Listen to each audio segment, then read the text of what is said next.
"You don't belong here!" The words rang out through the first-class cabin like a slap. Marcus Bennett looked down at his lap, where a full glass of red wine now soaked through his gray suit jacket, dripping onto the cream leather seat beneath him. Victoria Sinclair stood over him, her own empty wine glass still in her hand, her face flushed with anger rather than embarrassment.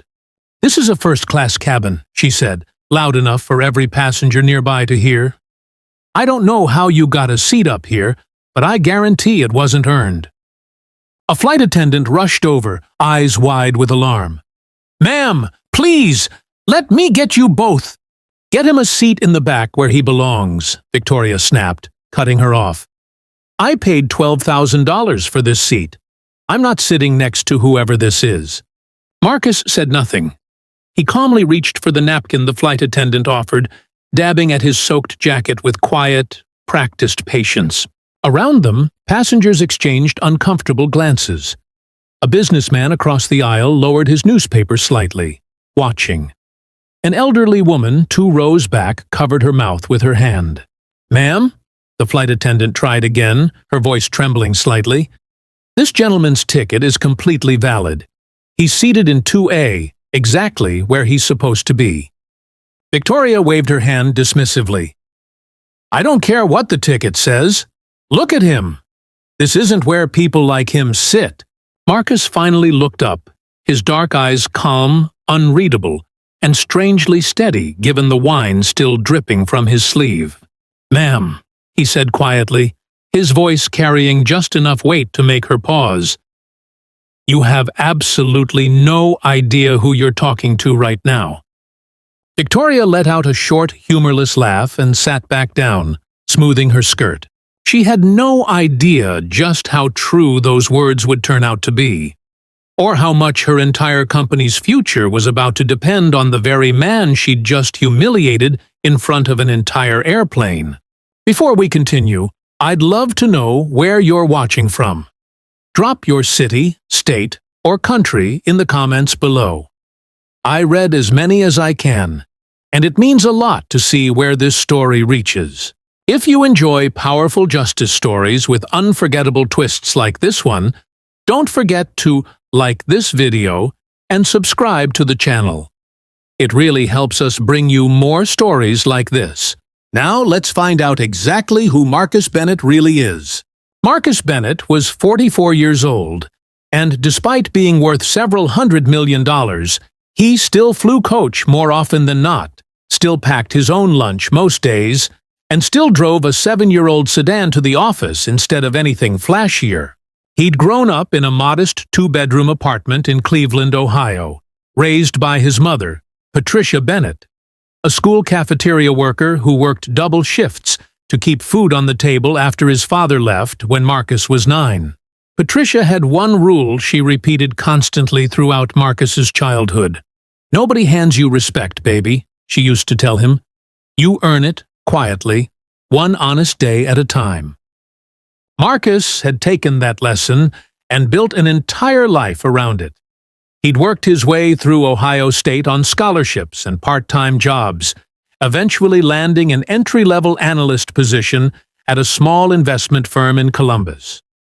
Over the next 2 decades, through discipline, sharp instincts, and relentless hard work, Marcus built his own private investment fund, Bennett Capital Partners, specializing in quietly identifying undervalued companies with strong long-term potential. He rarely sought publicity. Most of Bennett Capital's investments were structured through holding companies and private agreements, deliberately kept out of the spotlight. Marcus preferred it that way. He didn't need his name in headlines. He needed his decisions to speak for themselves. He was flying to New York that day for a quiet private meeting, one his assistant, Rachel Torres, had scheduled weeks earlier with Sinclair Capital Group, a mid-sized asset management firm currently seeking a significant new investment partner to stabilize their finances after 2 rough fiscal years. Marcus hadn't mentioned to anyone on the plane who he was. He never did. He simply sat quietly in seat 2A, reviewing quarterly reports on his laptop, sipping black coffee, dressed sharply, but without excessive flash. The same understated way he'd carried himself for 20 years. He had built his fortune specifically by learning to identify true value hidden beneath surface impressions. People who underestimated others, in his experience, often revealed more about their own character than anything else. He had absolutely no idea that in less than 48 hours, he would be sitting across a boardroom table from the very woman who had just poured wine on him. The granddaughter and current face of the very firm he was about to invest $700 million into. Victoria Sinclair had never once had to prove herself to anyone, and she'd built her entire identity around that fact. As the granddaughter of Sinclair Capital Group's legendary founder, Harold Sinclair, Victoria had been groomed from childhood to eventually take over the family firm. She'd attended the right prep schools, the right university, and had been handed an executive vice president title at Sinclair Capital the same year she graduated, despite having never worked an entry-level position anywhere in her life. Behind the polished exterior, Sinclair Capital Group was quietly struggling. 2 consecutive years of poor investment decisions, several under Victoria's own direct oversight, had left the firm scrambling for a major new investor to avoid a damaging round of layoffs and a potential downgrade from major financial rating agencies. Victoria's father, Charles Sinclair, the firm's aging chairman, had grown increasingly concerned about his daughter's judgment, though he rarely challenged her directly, hoping she would eventually grow into the role expected of her. "We need this new investor deal to close cleanly, Victoria," Charles had told her just days before her flight. "The firm's future depends on it. Please, for once, let the professionals handle the details." Victoria had waved off his concerns with her usual confidence. "Dad, I've got this. I always do." She flew first class that morning to New York for a preliminary strategy session with the firm's legal team, still irritated from a minor scheduling conflict earlier that morning, already primed for confrontation before she'd even boarded the plane. When she settled into her window seat and noticed Marcus Bennett sitting calmly beside her in 2A, her first instinct wasn't curiosity or professional courtesy.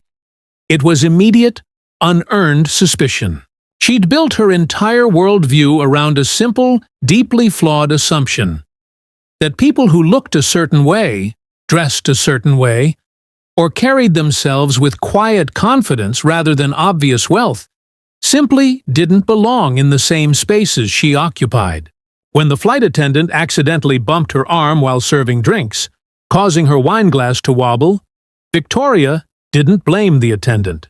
She turned instead toward the calm, quiet man seated beside her, and in a single, thoughtless motion, driven by irritation, arrogance, and a lifetime of unchecked privilege, she tipped her wine glass directly onto his lap. "You don't belong here!" she shouted, loud enough for the entire cabin to hear. She had absolutely no idea that within 48 hours, this same man would be sitting across a boardroom table, holding the exact document that would determine whether her family's company survived the year. The remainder of the flight passed in tense, uncomfortable silence. Marcus changed into a spare shirt from his travel bag, thanked the flight attendant quietly for her help, and returned to his laptop as though nothing had happened. Victoria, meanwhile, spent the flight scrolling through her phone, occasionally glancing sideways at Marcus with a mixture of irritation and, though she wouldn't have admitted it, a flicker of uncertainty about how the other passengers now viewed her. A businessman across the aisle, a man named Thomas Reyes, had quietly recorded the entire incident on his phone, initially just to have proof in case of any dispute, though he had no idea yet how significant that footage would eventually become. When the plane landed at LaGuardia, passengers filed out slowly. Marcus gathered his things without a word to Victoria, walking calmly toward the exit. As he passed, Victoria couldn't resist one final comment. "I hope you enjoyed your little moment of attention back there," she said coolly. "It won't happen again once you're back to wherever you're supposed to be." Marcus paused, turning to face her directly for the first time since the incident. "Miss Sinclair," he said calmly, "I believe we have a meeting together in 2 days." Victoria's confident expression flickered, just slightly. "Excuse me." "Bennett Capital Partners," Marcus said, his voice steady, giving nothing else away. "I look forward to discussing your firm's proposal in detail." He turned and walked away, leaving Victoria standing frozen in the middle of the jet bridge, her mind racing to catch up with what she'd just heard. By that evening, the video Thomas Reyes had recorded had been quietly shared among several passengers who'd witnessed the incident, eventually finding its way onto social media, though without any names attached yet. The video spread quickly, showing a well-dressed woman shouting, "You don't belong here," while pouring wine onto a calm, composed black man in a first-class cabin. Comments flooded in within hours, most expressing outrage at the woman's behavior, some speculating about her identity, though nobody had yet connected the video to Victoria Sinclair or Sinclair Capital Group. Victoria, unaware the video was spreading, spent that night reviewing meeting notes for the upcoming investor presentation, still troubled by Marcus's parting words, but unwilling to voice her growing unease to anyone at the firm. She had no idea that the man she'd humiliated held the exact fate of her family's company in his hands. And even less idea that a video of her doing it was about to make that reality far more public than she could have ever imagined. 2 days later, Victoria arrived at Sinclair Capital Group's Manhattan headquarters for the investor presentation, still carrying quiet unease about her encounter on the plane, though she pushed it firmly to the back of her mind. Her father, Charles Sinclair, met her in the hallway outside the main conference room. "Everything set for the presentation?" he asked. "Of course," Victoria said, straightening her blazer. "I've prepared everything myself." Inside the conference room, the firm's senior partners gathered nervously, aware of exactly how much rested on securing this new investment. Sinclair Capital's chief financial officer, a cautious man named Gerald Osborne, reviewed his notes one final time, sweat visible on his brow despite the room's cool air conditioning. "Do we know anything about this Bennett Capital Partners representative arriving today?" Gerald asked quietly. "Just that he's extremely private," Charles said. "Almost no public profile. Rachel Torres, his assistant, handled all the scheduling. We've never actually met the man in person." Victoria felt a small, uncomfortable knot form in her stomach, though she said nothing. At exactly 10 o'clock, the conference room doors opened, and Marcus Bennett walked in, dressed in a sharp navy suit, calm and composed, exactly as he'd been during their earlier flight, except now, seated confidently at the head of the table where the primary investor would normally sit. Victoria's face went pale.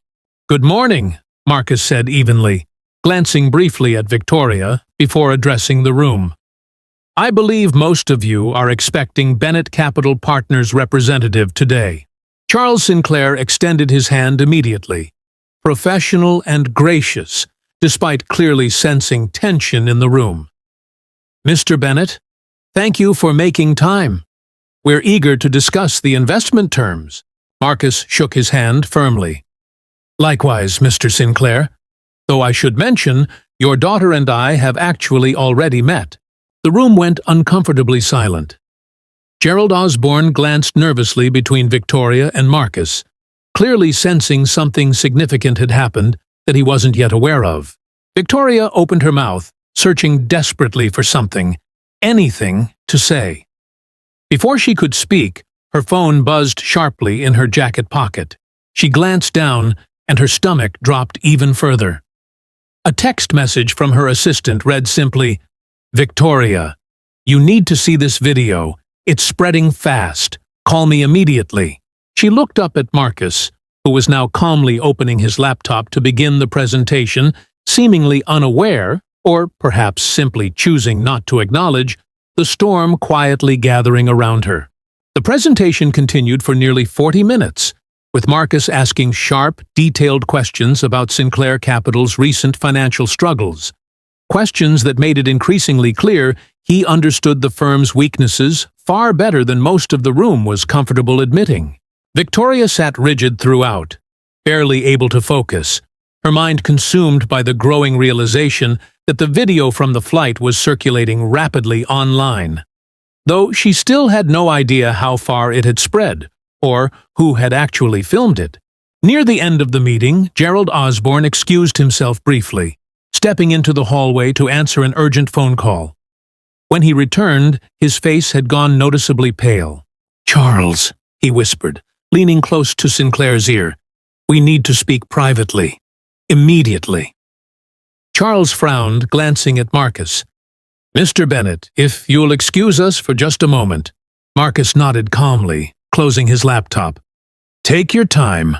In the hallway outside, Gerald showed Charles his phone, displaying the now widely circulated video, still without names attached, but with thousands of comments expressing outrage at the unidentified woman's behavior. "This is bad, Charles," Gerald whispered.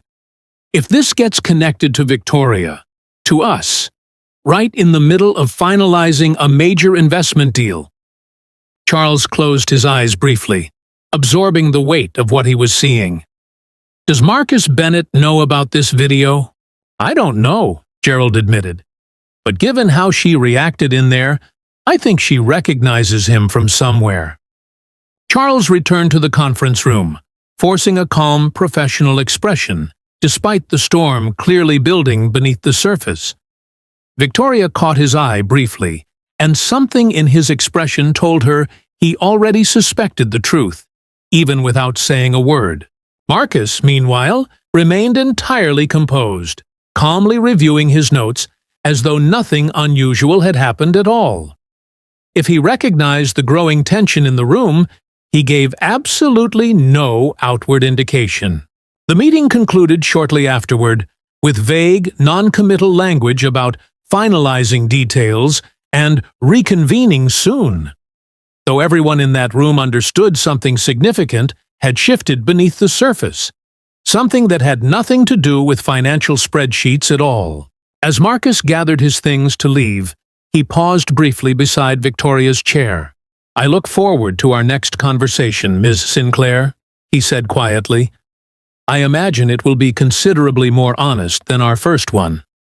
He walked out without waiting for a response, leaving Victoria staring after him, her heart pounding, fully aware now that the true reckoning was still ahead of her. By that evening, the video had exploded across social media, amassing millions of views within hours. A local news blogger finally identified Victoria Sinclair by name, cross-referencing her flight itinerary through a leaked airline confirmation posted carelessly by an anonymous commenter. Within an hour, Victoria Sinclair and Sinclair Capital Group were trending together across multiple platforms, alongside furious commentary about wealth, privilege, and public humiliation. Charles Sinclair called an emergency meeting with the board that same night. "We are one confirmed connection away from a public relations disaster," he said grimly, "and, potentially, from losing our most critical investment partner."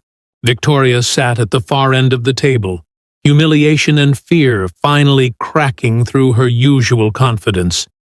"I didn't know who he was," she said weakly. "I would never have—" "That's exactly the problem, Victoria," her father interrupted sharply. "It shouldn't have mattered who he was." The board members exchanged uneasy glances.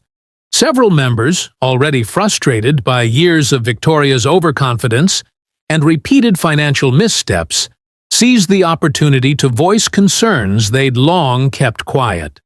"Perhaps it's time we reconsider Victoria's current role at the firm," one senior board member suggested carefully. "Given the potential damage to our reputation." Victoria felt the ground shifting rapidly beneath her, years of assumed security suddenly crumbling in a single evening. The next morning brought an unexpected betrayal that hurt even more. Rachel Torres, Marcus's assistant, called Sinclair Capital's offices directly, informing them that Bennett Capital Partners was formally pausing all investment discussions pending further internal review, effective immediately. Gerald Osborne, already stretched thin from the mounting crisis, delivered the news to Charles personally. "Without Bennett Capital's investment, Charles, we won't survive the next fiscal quarter. Not without severe layoffs." Charles turned to Victoria. His expression, for the first time in her life, held something closer to genuine disappointment than frustration. "I built this firm my entire life," he said quietly. "Your grandfather built it before me. I need you to fix this, Victoria. Whatever it takes." Victoria nodded, though inside she felt completely lost, uncertain how to even begin repairing damage this severe. That afternoon, her phone rang from an unfamiliar number. She hesitated, then answered.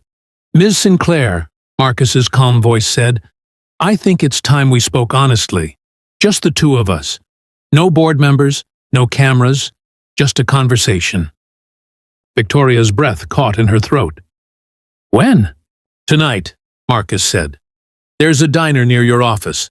Formica counters, terrible coffee, honest conversation. Meet me there at 7. The line went dead before she could respond. Victoria arrived at the small diner exactly at 7, feeling more nervous than she had in any boardroom in her entire career. Marcus was already seated in a corner booth, 2 cups of coffee already poured. "Sit," he said simply. She sat. "I want to tell you something," Marcus began, "about the mother who raised me." Victoria blinked, caught off guard by the direction of the conversation. "My mother worked cafeteria shifts for 31 years, Marcus continued. "She wore the same 3 uniforms in rotation because she couldn't afford more. She woke up at 4 every morning to make sure I had breakfast before school, then worked a shift that didn't end until 6 at night." He paused, wrapping both hands around his coffee cup. "When I was 12, a substitute teacher once accused me of stealing a calculator from a classmate's desk. I hadn't. But nobody believed me. Not at first, because a black kid from my neighborhood must have done something. My mother came in, calm and quiet, and simply asked one question. Did anyone actually check the boy's own backpack? They found it in his own bag 10 minutes later. He'd simply forgotten where he put it. Victoria felt her chest tighten uncomfortably. My mother never raised her voice that day, Marcus continued. She didn't need to. She just quietly proved the truth and let people sit with the discomfort of their own assumptions. He looked directly at Victoria. I built Bennett Capital the same way, quietly, without needing anyone's validation. Because I learned a long time ago that the loudest people in the room are rarely the ones who actually understand what's happening around them. Victoria's eyes filled with tears she hadn't expected. I don't know why I said what I said on that plane, she whispered. I think I've spent my entire life assuming certain things about people without ever actually questioning why. That's the first honest thing you've said to me, Marcus replied quietly. Victoria wiped her eyes, steadying her breath. What happens now? Marcus studied her for a long moment. That depends entirely on what you do next. Not for my benefit, for your own. For the first time since the incident on the plane, Victoria felt something other than fear or panic.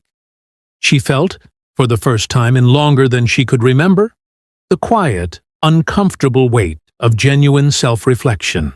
Over the following days, small pieces of a much larger picture began falling into place, though Victoria herself remained mostly unaware of exactly how deep the situation actually ran. Thomas Reyes, the businessman who'd originally filmed the incident, came forward publicly, explaining he'd only shared the footage after seeing similar treatment happen to other passengers of color on previous flights, feeling compelled to finally document what he'd witnessed repeatedly over the years. A financial journalist named Daniel Cross, investigating the sudden viral story, discovered something unexpected while researching Sinclair Capital's recent struggles. Internal company documents suggesting Victoria had personally overruled her firm's own risk analysts on two major investment decisions over the previous 18 months, decisions that had directly contributed to the firm's financial troubles. Daniel also uncovered records showing Marcus Bennett's investment fund had a long, quiet history of stepping in to support struggling companies, specifically willing to acknowledge internal failures and commit to genuine structural change, a pattern completely different from typical aggressive investment strategies. He doesn't just invest in numbers, Daniel wrote in his published article. He invests in accountability. Meanwhile, at Sinclair Capital, Gerald Osborne, increasingly worried about the firm's survival, quietly approached Charles Sinclair with information he'd been hesitant to share for months. "Charles," Gerald said carefully, "I think it's time we discuss restructuring the firm's leadership, not just to satisfy Bennett Capital, because it's genuinely necessary." Charles nodded slowly, finally acknowledging what he'd avoided confronting for years. "I know, Gerald. I've known for a while." That evening, Victoria received an unexpected phone call from Rachel Torres, Marcus's assistant. "Ms. Sinclair," Rachel said carefully, "Mr. Bennett would like to schedule a follow-up meeting. This time, he'd like you to lead the presentation personally, and he's asked that the entire board attend." Victoria's stomach tightened. "Does he intend to walk away from the investment?" "I honestly don't know," Rachel admitted. "But I'd recommend you prepare more honestly than you have in a long time." Victoria hung up the phone, staring at her reflection in the darkened window of her office, fully aware that whatever happened in that next meeting would determine not just her professional future, but potentially her family's entire legacy. She had no idea Marcus already had a very specific plan in mind, one that would either save Sinclair Capital Group entirely or bring the whole thing crashing down in front of everyone who mattered most. The follow-up meeting took place 4 days later in the same Sinclair Capital conference room, though this time every board member attended in person, along with several senior partners from Bennett Capital Partners, and, unexpectedly, Marcus's mother, Patricia Bennett, seated quietly near the back of the room. Victoria stood at the head of the table, notes trembling slightly in her hands, though her voice remained steady as she began. "Before we discuss the investment terms," she said, "I need to address something directly." The room fell silent. 11 days ago, I humiliated a man on a flight because of nothing more than my own unexamined assumptions, Victoria continued. I judged him unfairly, publicly, and without any justification whatsoever. That man turned out to be Marcus Bennett, the very investor my company desperately needs. But regardless of who he is, what I did was wrong, and I take full responsibility for it. She paused, glancing briefly at her father, who gave her a small, encouraging nod. I've also spent the last several days reviewing my own leadership decisions at this firm, Victoria continued, and I've come to recognize that several of our recent financial struggles stem directly from my own overconfidence and unwillingness to listen to more experienced voices around me. Gerald Osborne's eyebrows rose slightly, clearly not expecting this level of honesty. "Effective today," Victoria said, "I'm formally stepping down from my role as Executive Vice President, recommending Gerald Osborne assume interim leadership of our investment strategy division, while I personally commit to completing an intensive professional development program before returning to any leadership position within this company." Charles Sinclair stared at his daughter, visibly moved, pride and relief mixing openly across his face for the first time in years. Marcus rose slowly from his seat. "Ms. Sinclair," he said, "thank you for your honesty." He turned to address the room. Bennett Capital Partners will proceed with the $700 million investment in Sinclair Capital Group, under the condition that Mr. Osborne oversee the restructuring process, with quarterly reviews conducted personally by my office. Gasps of relief spread through the room. "I don't invest based on someone's worst moment," Marcus continued. "I invest based on whether they're willing to learn from it." Victoria felt tears welling in her eyes, though this time they came from genuine relief rather than fear. Patricia Bennett, still seated quietly near the back, finally spoke for the first time. "My son learned that lesson from watching people prove themselves through actions, not excuses," she said gently. "It looks like you're finally learning it too."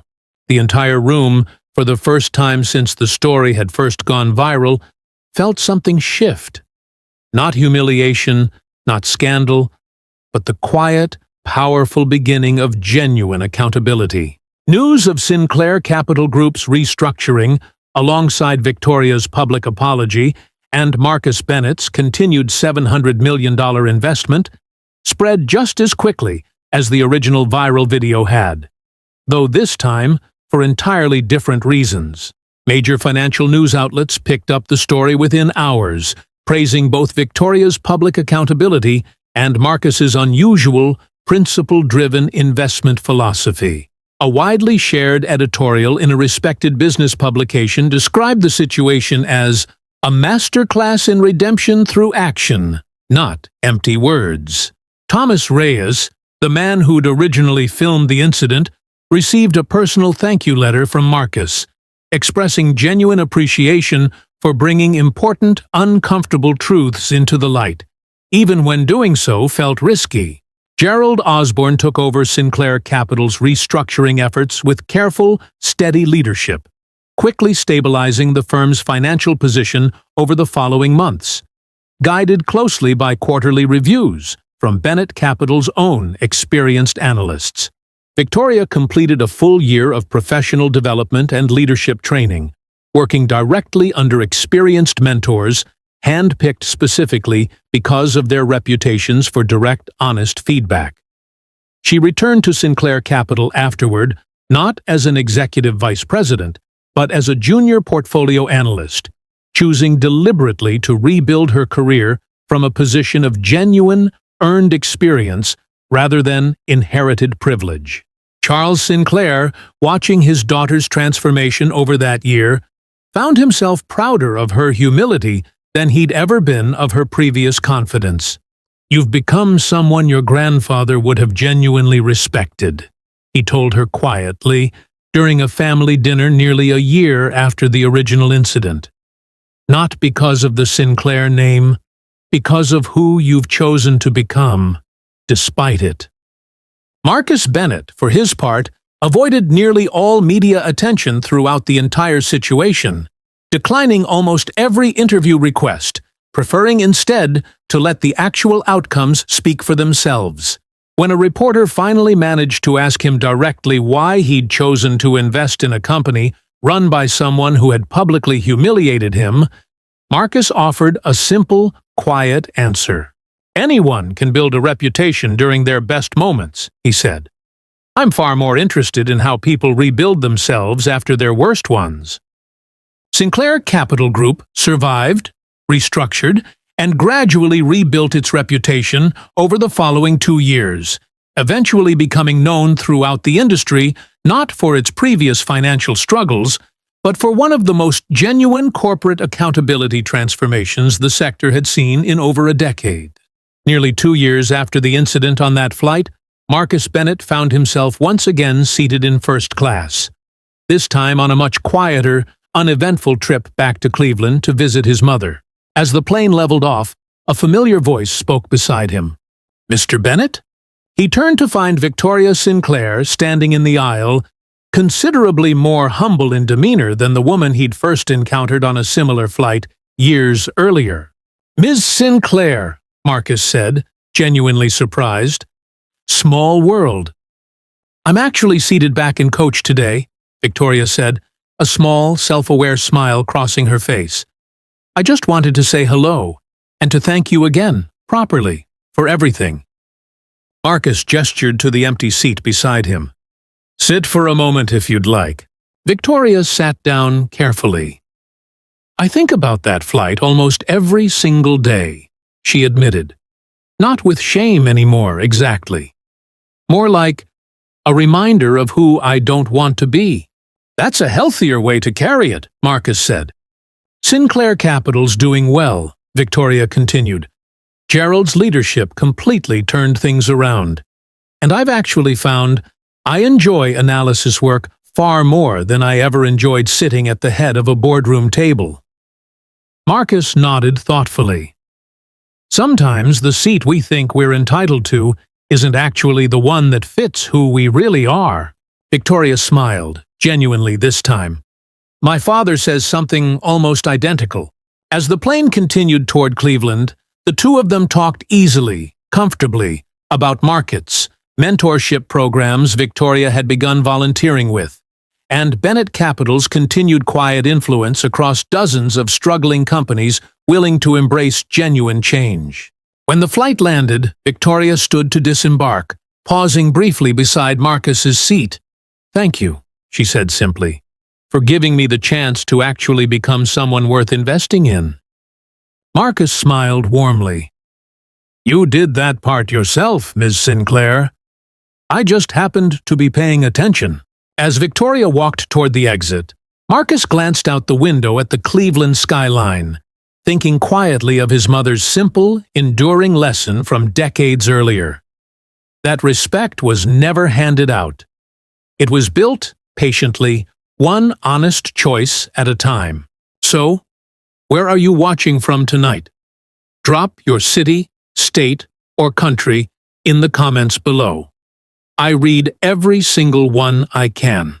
And tell me, what was your favorite moment in this story? Was it the moment Marcus calmly revealed who he really was? Or the moment Victoria stood up and told the truth in front of her entire board? Would you have handled that flight the way Marcus did? If this story moved you, do me a favor. Hit that like button, and if you haven't already, subscribe to the channel. It helps us keep bringing you powerful, unforgettable stories just like this one. See you in the next story.